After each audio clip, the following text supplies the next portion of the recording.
صدیقه طاهره زهرای مرضیه سلام الله علیها اختصاصاتی دارند که قابل تأمله. اولا در میان معصومین تنها زنی هستند که این جایگاه رو پیدا کردن، بگیم 14 معصوم، یکیشون حضرت زهرا سلام الله علیهاست و دیگران که کف و امیر المؤمنینند که اگر ایشان نبود کفی برای ولی خدا نبود. اینم از اختصاصات حضرت زهراست. و سومان که طبق آیه مباهله این شخصیت جزو نساءنا هست.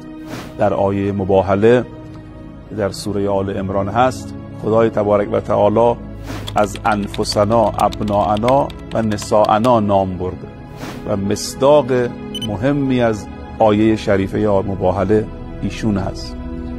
و نکته بعدی محور سوره هل اتاست که 3 شب نان به یتیم و مسکین و اسیر دادن و این سوره نازل شد. فرماید یطعمون الطعام علی حبه مسکینا و یتیما و اسیرا. اینا از اختصاصاتی است که مربوط به این شخصیت بزرگوار هست.